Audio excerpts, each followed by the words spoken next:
Today, the Federal Executive Council approves the 2018 budget proposal. Is the federal government on course with its plan to fast-tracking the budgeting process? And Senator Aisha Misau accuses the wife of the President, Aisha Buhari, of getting 2 SUVs from the Inspector General of Police. The wife of the President said no, she did not.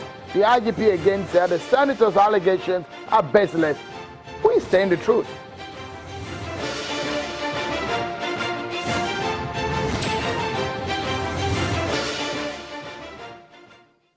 Hello and welcome everyone. This is Politics Today live on Channels Television. I'm Sean Kimbaloye in Lagos. What a fast-paced world of politics we find ourselves today. Loads and loads of issues to talk about. Where shall we begin? Let's begin from the seat of power in Abuja, the nation's capital, where the federal government may have shopped for another person to lead its corruption and financial crimes cases track monitoring committee. The man appointed to lead the committee has turned down the offer.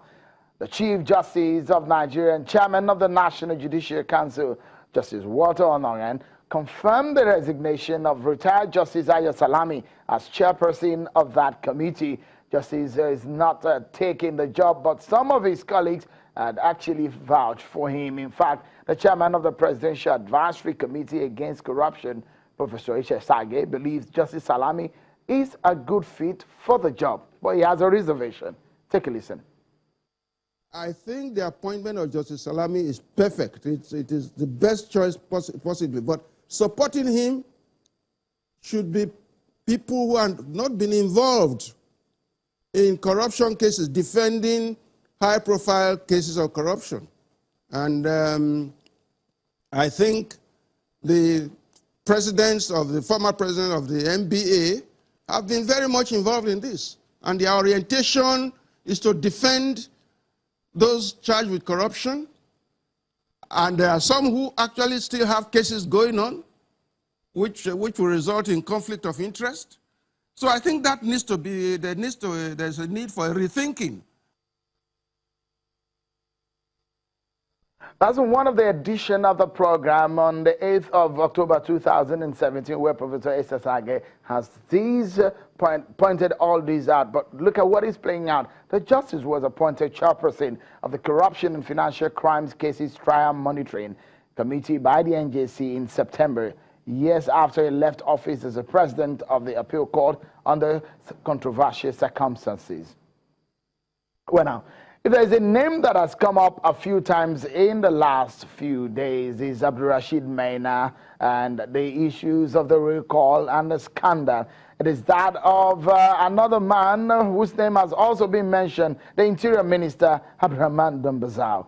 Here is the news. Today, at a weekly effect meeting, that is a Federal Executive Council meeting, the minister was conspicuously absent.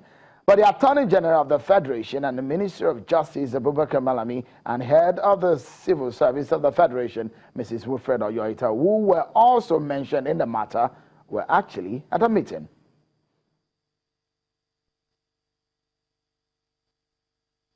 And there is a new revelation from the Malibu oil deal. The federal government says it has recovered $85 million from the United Kingdom, being part of the stolen money from the Malibu oil deal. The Attorney General and Minister of Justice, Abubakar Malami, announced this at the ongoing consultative meeting on asset recovery in Abuja, the nation's capital. The minister condemned the non-compliance of countries still holding on to Nigeria's stolen assets, despite several treaties signed for the return of such stolen assets.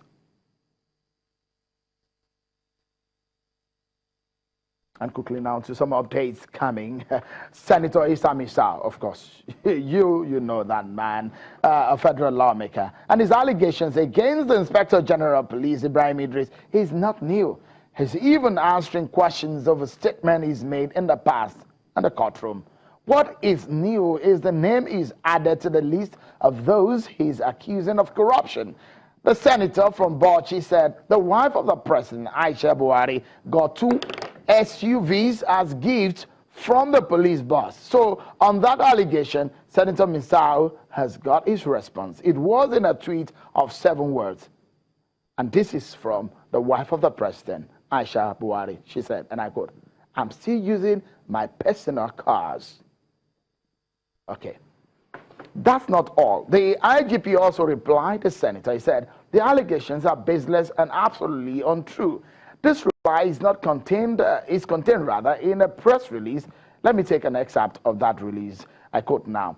The two reports were studied and found out to be an outright falsehood, misleading, unfounded, a deliberate attempt to misinform the public and drag the name of the wife of the president and commander-in-chief of the Federal Republic of Nigeria, Mrs. Aisha Buhari, and that of the Inspector General of Police, IGP Ibrahim Idris, into a controversy. End of quote.